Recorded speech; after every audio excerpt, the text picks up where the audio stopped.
It's time for the Brouhaha Sports Show. Brouhaha Sports with award-winning sports writer Dale McKee and co-host Marshall Wood. Talking sports with the legends of the game and famous sports personalities. Brouhaha. Now to Marshall and Dale with tonight's guest. Good afternoon, everyone, and welcome to this week's Brouhaha. Marshall Wood and Dale McKee, ready to do it again. Dale, how you doing, sir? I'm doing good. I haven't seen you in a while. How you been doing? I'm doing great. Good. For an old wore-out kind of fella. There you go. Yeah.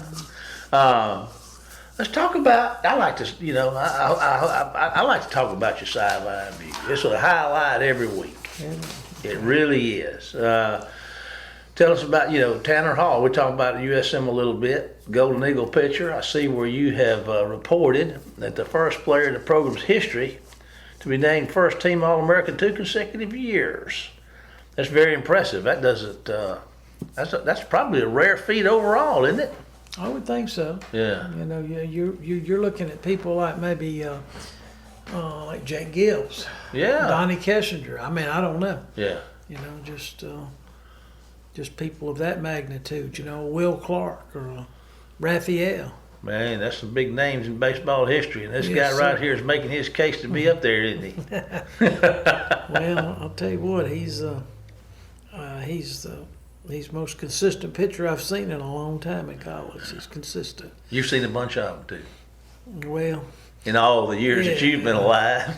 yeah, he's pretty good though. Yeah. I mean, you go out there. He was 12-3 this year and 15 starts, and I know that sounds like he lost 3 games, but he didn't give up a lot of runs. And the other night in the first game of the Auburn Regionals against Sanford, he pitched 9 innings and left the game after 9 innings as a 1-1 tie game. Ooh. And of course they got beat in the 10th 4-1, but they've come back and done well since then. I see where William Carey's. They had a mighty good run. Their season came to an end. They had a really good run. We had their coach on not too long ago. What a great guy and a great program. We're excited about their conference, their work this year. You noted that Coach Halford notched his 1,300th victory during this process. That's a lot. That's a lot of wins. It sure is. That's a lot of games. I mean, if you could just win half of those, that'd be a lot. 1,300. Lots of stuff going on around out there. Southeastern Conference meetings. Trying to get this scheduling business worked out with all these new teams and everything. You know what they're going to do? An 8-game? Next year in 2024, they're going to do an 8-game conference schedule, but they're probably going to come back and doctor that some more, huh?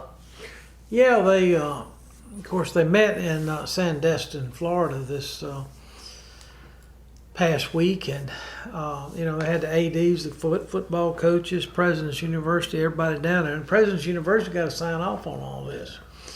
But right now, you talk about 8-game schedule for this year. Everything will remain the same this year. Okay. But Oklahoma and Texas are coming in 2024. Well, that first year they're in, everybody will play 8 games. Because some of the SEC teams already have contracts with other teams outside the SEC. Like, say, a team from the Big Ten or the Pac-10 or the Big 12 or something. Or Southern Miss. Well, yeah, but, they could probably buy Southern Miss out. Yeah. But they probably couldn't buy these other folks out because they might have already come to their house one time, already visited, say, Tuscaloosa or Athens, Georgia, or everywhere it was. Right. So I think they're just trying to get all this scheduling worked out, and a lot goes into it. Some of the national media is bashing the SEC. Oh, they only want to play 8 games. Well, I'll be honest with you. Ole Miss and State, Kentucky and Vanderbilt and probably Missouri, maybe even South Carolina. I mean, do you really want to add another SEC game? Because it's probably going to be another loss for you. It could be another loss. And so say you go 4-5 in the SEC, but you do win all your 3 non-conference games, so you stand there at 7-5, but if you had another non-conference game and didn't have that SEC loss, you might be 8-4. You might get a better bowl. Yeah. So yeah, I mean, there's a lot goes into it, and so we'll just have to see how all that works out in the paperwork there before it's over. But with Texas and Oklahoma coming in, you know, they don't play with monopoly money in Texas and Oklahoma. Yeah. They come in here to win. Yeah. People don't understand that. They may be on hard times now, but they figure it out. Yeah. Both of them will. Yeah. They really will. Good programs. A lot of history there. Yes, sir. You know, when this whole talk started, when the SEC expanded and Oklahoma and Texas, it was determined they were coming, they began to talk about the scheduling. Then they were talking about something called pod scheduling, which they would go to a ninth game and they would set up these pods and they would rotate through the. I haven't read this in a number of months, but they would rotate through each year. It may be a 3 or 4 year deal where they would have played every team in the SEC. Now, we know that's not what they're talking about now. But it's going to be interesting to see after year one with the 8 game how they're going to handle the 9th and whether they will go to that pod system. Be interesting to see how it's going to work. What do you think? Well, I think they're going to have some kind of 4-team setup. Now, it won't be, because there won't be division plays anymore. Right. We'll be listing 1 through 16, kind of like basketball is. So the top 2 teams are going to go to the championship game starting in 2024. Because this is the last year of the divisions, East and the West. But if you think about it, okay, so you put an Oklahoma, and I'm just throwing some names out, an Oklahoma, Texas A&M, and say Missouri in one. And then you got LSU, Ole Miss State, and say Arkansas in another one. Okay, so you take the Ole Miss State, Arkansas, and LSU, and everybody will play those 3 teams. Then 1 year, or on a 2-year cycle, they'll play the Missouris and the Oklahomas and the A&Ms and the Texas. Okay, they'll play them on a 2-year deal. Mm-hmm. So that gives them 6 conference games right there. Then, okay, on the other side, say you've got an Alabama, Auburn, Tennessee, Vanderbilt little pod like you're talking about. They'll play them too, so that's 9 games. So to me, the 9 games is the only way it's going to really work. Yeah.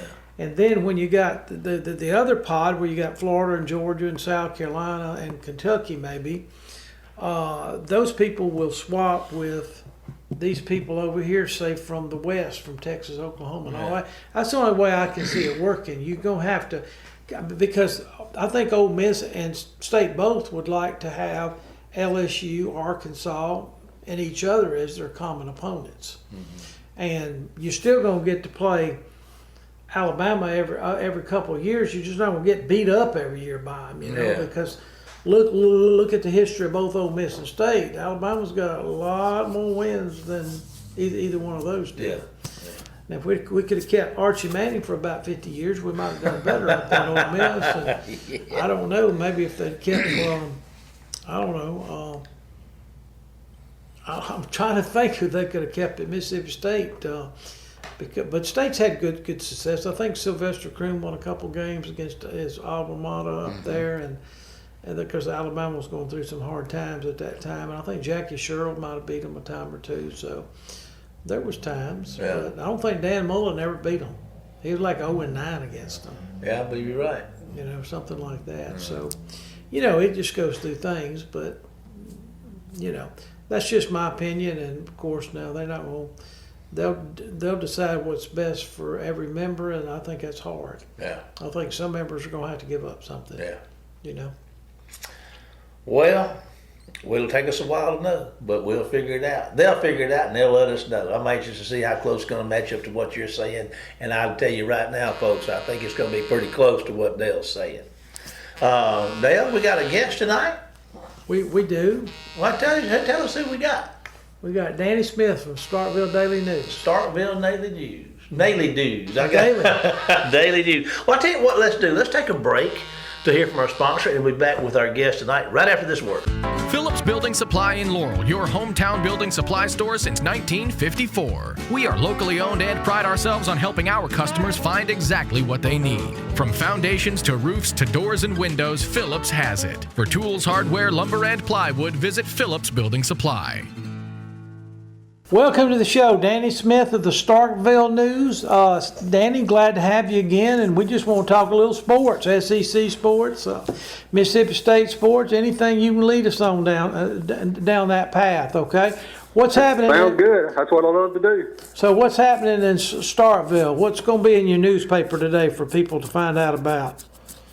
Well, as you know, being in sports for quite a while now, and myself doing what I do, this is the time of year where everything kind of slows down, and there's not a whole lot of activity in the summer months leading up to football season. But there's still a little bit of nuggets here and there that you can take and run with. Mississippi State has completed most, I'd say 90%, 95% of their athletic activity for the year, but they do have 12 athletes going out to Austin, Texas this week for the National Track and Field Championships, and they're looking forward to that. So we still have some competition left in the 2022-23 school year for them, and they're hoping to get as many people on the podium and get as many points for Mississippi State. With actually there's 12 student athletes and 2 alternates they're taking out there. They've got some real talented athletes like they always do in track and field, and they're hoping to place high in some of those events that they'll be participating in. But that'll be the last thing. And in the summertime, everything kind of, for a couple of months, is not very much at all. You have your summer league sports that are taking place with baseball and softball for the little kids. And they'll have all-star teams that will fall around. But something always breaks. We had... Actually, today, this is something that also been in our paper, the fact that B.J. Jeffries and Deshaun Davis of the men's basketball team did officially announce that they were going to be returning. So that means all 5 starters for that men's team. Wow. With Tolu Smith announcing he was coming back earlier this month. And he was testing the NBA waters. He'll be back, too. So, and then they've got some good guys coming in from the transfer portal. So that's... something like that always happens where you get a little nugget about good news and bad news too. We try to, publish everything when we hear it. So, that's probably the main thing. That's probably what we'll go with in tomorrow's paper: track and field and the good news for men's basketball. Well, listen. Let me just let's talk a little bit about what happened at the SEC meetings. Let me ask you something. What do you think about? From Mississippi State standpoint, and maybe even Ole Miss's standpoint, how do you think they feel about an 8 or 9 game conference schedule? Well, I haven't heard a whole lot of reaction from the camp from Mississippi State one way or the other. I personally think that 8-game schedule probably benefits both better because if you had the 9th conference game, which I think will probably eventually happen. I know they voted against it for the first year that Texas and Oklahoma are coming in, but I think they like the extra non-conference game, especially at Egg Bowl time when they can play somebody out of conference leading up to the Egg Bowl, and I think that's the way they would like to utilize that.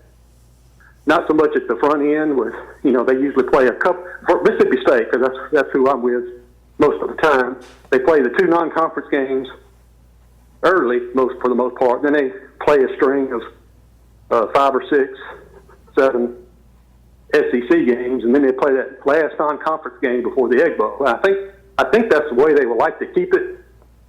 If they had a 9th conference game, they may still like to keep that game at the end, maybe give up one of those early non-conference games. But just me, I think they would prefer the 8 game, and I can't really speak for Ole Miss. They would probably, they may like the 9 conference games. I don't know, but just from what I've seen or how Mississippi State likes to schedule things, I think they would like to keep it at 8. But with Zach Selman as the new athletic director, he may have a totally different idea on that, and I really haven't heard a comment from him one way or the other. Well, listen, I know this year it seems like the schedule really is a favorable schedule for the Bulldogs because of the fact that they're going to host, 1, 2, 3, 4, 5, say 5 of the first 6 games will be at home, and they're going to have 8 total home games because Arizona has to pay that game back. Last year it didn't work in their favor. They played on the road quite a bit, plus road games at LSU and Alabama and Auburn and all those places, which those places are always tough to win, no matter how good you think you are or might be or whatever. But no, Auburn was at home. My bad. I'm getting my years mixed up. But still, LSU, Alabama on the road, and Ole Miss on the road. And last year, you get all those teams at home this year, so that's good. And they, like I say, Arizona returns the trip and will come here in September. And you've got some other games in there that are good. But yeah, this year's schedule is a whole lot better in terms of home games for Mississippi State, and I think they are looking forward to playing that one. How do you think the scheduling? I know of course, this is the last year of what we've been doing for several years, the divisions and things like that. It's going to remain 8, and the following year when Texas and Oklahoma come in, it's going to be a 8-game schedule also for that 1 year. And after that, they're not really sure. Yeah, it's all coming up in there. Yeah, so it almost seems like they're probably going to have to go to 9 in 2025 because of and coaches are different. I don't think Kirby Smart and Nick Saban care who they play, where they play, or when they play. Because they got the Jimmies and the Joes and a couple Charlies thrown in there, so they're pretty good. And so Nick even said the other day, I want to play all Division I teams. He said, I think we owe it to our fans. There's a lot of different opinions in the room, I assume, but the president has got the last vote on it. And things like that. And Nick Saban, I think he's just tired of trying to defend his team every time they play a non-conference division, whatever type team. He's always having to say, we don't care who it is. We're going to play whoever, and then when they beat them 55-0 or whatever it is, people say, oh yeah, you did that. But I think that's probably his reasoning for wanting to play tougher teams. So when they beat them, there's no question what they're doing. So, but yeah, Mississippi State goes. They're probably in the same mindset. I mean, I know that they've still got some ways to go. They're breaking in a new head coach who's been here as defensive coordinator in Zach Harnett, but I think he's kind of got the old Bulldog mentality of we'll play whoever at any time, any place, anywhere. And they got off to a good start under his leadership with the bowl game when they beat Illinois down in Florida. So I don't think it really matters to them. I mean, Arizona's a good, they're not the Arizona of old, but they're still a decent team. So they're going to be a good team to play. And, they still have some teams on the schedule that they probably should beat, no matter what. But I think, I think Mississippi State feels like they can compete on the level with just about anybody. And I know you've got your Alabamas and LSUs up there that are still going to compete for conference championships, but I don't think they're going to back down from those challenges. They're just going to go in there and fight hard, give it that bulldog effort, and the chips fall where they may. I tell you, looking at the schedule, and you can correct me if I'm wrong, I believe I saw the University of Southern Mississippi on that football schedule toward the first of the year, and I tell you what, I love that. Actually, it's the game right before the Egg Bowl. Mississippi State will host Southern Miss before they host Ole Miss. Okay. So that'll be 2 rivalry games right there at the end. Yeah. Wow, I missed the date on that. That's fantastic. I love seeing these guys play one another. I mean, I think it's good for the state. Of course, I'm not a decision maker, but I'm excited about State and Southern Miss playing. I really am. Yeah, I am too. I have a sister that lives in Hattiesburg, and they're Mississippi State fans, so sometimes they catch a lot of flack. but hey, it's good to play those games.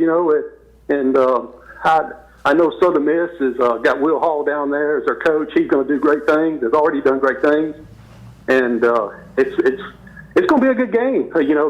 Southern Miss will be several games into their season, as will Mississippi State, so they'll both know what they got. And they'll go in that game, and I don't think You know, I don't know if Mississippi State was looking for an easy game before the Egg Bowl, but I don't think they're going to get it with Southern Miss because I think they're going to bring it.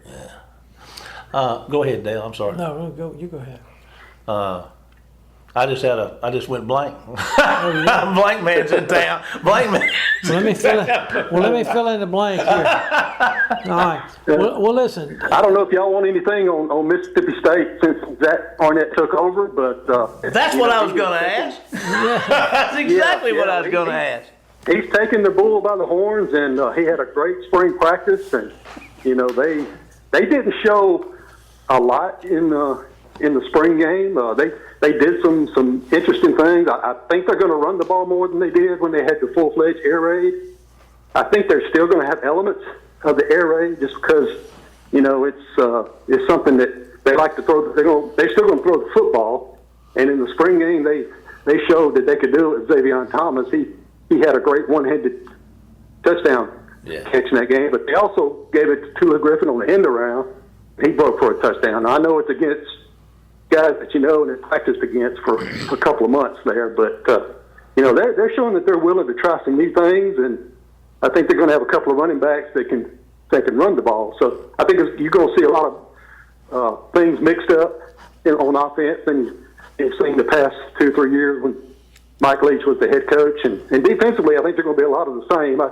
I believe Zach Arnett's still going to be on that defense, and with Coach Brock, Matt Brock is his defensive coordinator, which they worked together on that side of the football last year. So I don't think you're going to see a lot different on that side of football. You know, I was keeping up with this, and I'm primarily aligned with Southern Miss. I don't mind saying that, but you know, I always love our other state schools, and watching the deal last year, what the team and what the university went through. You know, with the passing of Mike Leach, it was a great rallying point, I think, in the way the university and the team handled that. It was a real good thing to see the way that was tough. That was a tough time, and I think they navigated that and with flying colors. Yeah, it was just a real shocking deal. It was right there before Christmas, and I got to tell this story. I don't think Brian Haydad would mind me telling that. He's a fellow radio guy of y'all's, but he does sports talk. Super Talk up this way, but he always hosts a little Christmas get together right before Christmas, and Mike Leach and his son, you know, everybody's invited pretty much that they cover, and coaches and everybody, and Coach Leach and his son came to that, and he was his old Mike Leach self, laughing, telling jokes and everything, but then the next morning is when we got the news that he had passed away. So you know, you just never know when you see somebody for the last time, you know. Right. And it was kind of an emotional time for everybody who was associated with Mississippi State football program and people that covered him. Yeah. You know, I had a little lump in my throat there for a little while. Still thinking about it. I want to say, and did that actually happen? You know, but you're right. You know, Mississippi State and the whole community here handled that in a first class way. Yeah. The memorial service at the Humphrey Coliseum was really nicely done, and all the special guests they had to come speak, and it was just a nice way to honor him. And he had done a whole lot for college football, no question about it. So that was it was a tough time, but they did have a nice send off for him with that memorial service, and it was just you know, it's going to be. I'm sure there will be some more things done and said this next football season in his memory, and you know, I don't know if the team will have a permanent patch on a helmet or something. That hasn't been revealed yet, but I feel like they'll do something since there's still such an influence, Mike Leach influence, on this team with the coaches and the players that are back. Well, listen, you know, quarterback is the key position, and you know, Mississippi State's got a solid returner there at quarterback. And I compare it with a situation like Alabama, where they got 2 young kids, and the Simpson kid and the Melrose kid, and they bring in an experienced quarterback from Notre Dame. A lot of people's, you know, saying, well, why did they bring one in? Well, you like experience at that position. especially if you For get sure. especially if you get in a bind. But why do you think they brought the experienced quarterback in from Vandy down to Mississippi State to compete with Will Rogers?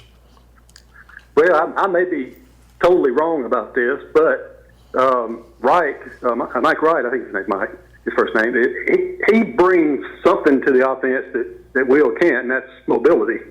Now, Will can run, and he'll tell you he can, but with Mike, he's got a ability to get a short yardage play just about any time. So my thinking is that Will is the starting quarterback, and I don't think that Mike will take that away from him unless he just really has a great fall camp and just blows everybody away. I don't think him being here is for that purpose. I think maybe that, not that they'll run a two-quarterback system like half and half deal, but I think Will is your starter, and I think if they get into a second and short, third and short, and have some packages put in from Mike where he can run the ball, or it may be pass it if he sees somebody open. But that's when he becomes a value to the team. I don't think he's there necessarily to take Will's job, but I think he's going to be in there in certain situations to get a first down when they need it. So you say that'll help the Mississippi State team, but from the player standpoint, does that? I mean, he would have been a starting quarterback at Vanderbilt next year. You talking about if I could stay at Vanderbilt? Yeah. I don't know. I mean, I'm not with their program. I don't know if they've got a guy coming in that's supposed to be a world beater or not. But did he start I would last think year? that he would have a chance to compete up there for a starting job. Mm-hmm. And I don't know what his reasons were to come to Mississippi State. If he thought it could have been half a dozen reasons. Maybe personal, maybe his girlfriend may be here. I don't know. It could be anything. But I know he's going to be competing to get as much playing time as he can down here. Otherwise, he wouldn't be here. Yeah. Danny, pardon the interruption right here. One of my functions here is timekeeper, and we're come to the conclusion of our time here. We want to thank you for being with us today and sharing with us what's going on up at Mississippi State. Dale and I really appreciate it. Thank you very much. Hopefully I touched on something that'll be beneficial to your listeners. Well, we appreciate you. We're going to ask you to hold on a minute. Right now, Dale and I are going to sign off to hear from our sponsors, and we'll be back with tonight's final segment right after this break. Phillips Building Supply in Laurel, your hometown building supply store since 1954. We are locally owned and pride ourselves on helping our customers find exactly what they need. From foundations to roofs to doors and windows, Phillips has it. For tools, hardware, lumber, and plywood, visit Phillips Building Supply. Welcome back, everyone. We enjoyed our visit with tonight's guest on pretty much a lot of things of Mississippi State. Good job, Dale. Thank you. You're very welcome. What did I do? You got us a good guess. Oh, I got a good guess. And you ask outstanding questions, and you don't go blank. Yeah, but yours are, even when you go blank, the other people know what you're asking. I mean, he knew, man. That's radar love, man. It's real. I mean, you just flow through the telephone lines. Ring-a-ding-a-ding-a-ling, buddy. Dale? Yes. Let's wind up a little bit. We started out with the sideline view. Let's kind of wind up with that. Mississippi High School Activity Association baseball champions. That's still going on, is it not? No, it's over. It's over? Well, who won? Well, we had in 6A, Lewisburg defeated Gulfport for the 6A title. That's the biggest school title. East Central won their second straight over, I'm not sure who they played, to be honest with you. But they won their second state. The East Central's down there from Hurley. Purvis won the 4A championship over West Lauderdale. Now, that was Purvis's first state championship since 2014. How long ago was that, 9 years? Yeah, somewhere there. Okay. Yeah, let's go with that.